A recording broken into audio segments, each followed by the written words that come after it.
pautei todos os assuntos que eu traria no podcast esse mês. E quando eu decidi trazer o autismo por conta desse mês, dia 2 foi dia do autista, né? E eu falei, eu não posso deixar de falar justamente porque a proximidade que eu tenho com o Bernardo e com a Kezinha me fizeram entender a necessidade de saber o que é o autismo, como tratar, como encarar isso. Eu acompanhei todo o diagnóstico e eu não pensei em outra pessoa a não ser a Kézia para vir falar para nós aqui, contar a história dela, contar o diagnóstico do filho tão esperado e da dedicação que ela tem por esse filho, não só pelo filho, mas pela família toda. E eu queria que você contasse pra gente como é que foi a sua jornada, né, do Ber lindão. Então, o Ber né, uma criança muito amada desde sempre. É nosso primeiro filho, né, nosso primogênito. E a gente sempre idealiza o filho perfeito, né? A gente não pensa, né, que quando veio, né, tivemos o Bernardo, nasceu em 2016, e o Bernardo sempre foi uma criança muito quietinha, né, muito na dele, e pelo fato de eu ser tímida, todo mundo correlacionava.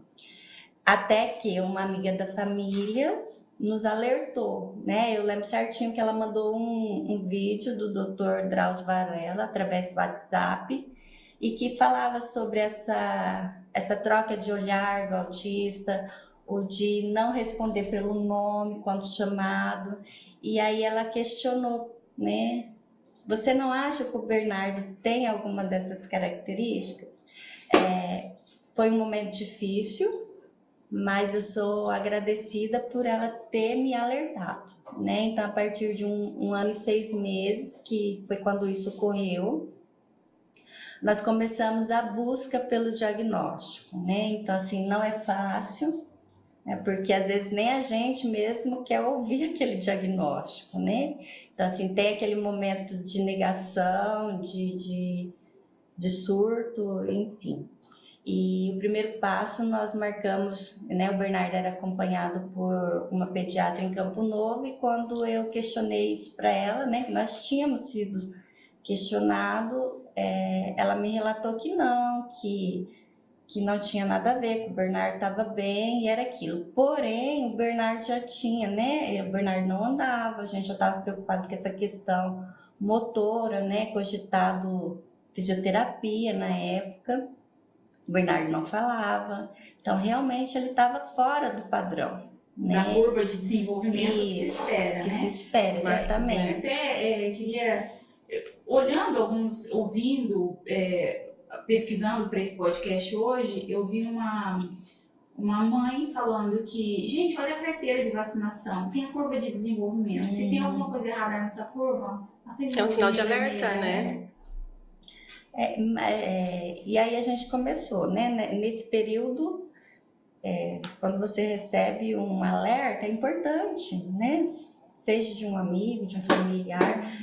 Para mim, teve que ser um alerta bem direto, porque eu acredito hoje, analisando tudo, que todo mundo já tinha dado deixa, mas eu não tinha enxergado. Mas chegou esse momento. E aí a gente começou, né? O que devemos fazer? Quais os profissionais que nós temos que ir à procura? Então, foi com 1 ano e 6 meses que a gente começou. Marcar, agendar, conseguir uma consulta com uma neuropediatra no estado de Mato Grosso não é fácil, né? Uma via sacra. Exato, você tem que entrar na fila de espera, né? É uma coisa que você tem que ter um tempo para isso. E aí, em contato com uma colega, eu falei, quais são os exames que eu tenho que fazer, porque a gente sabe que o diagnóstico é clínico, né? Não... Porém, tem alguns exames que faz para descartar uma outra deficiência.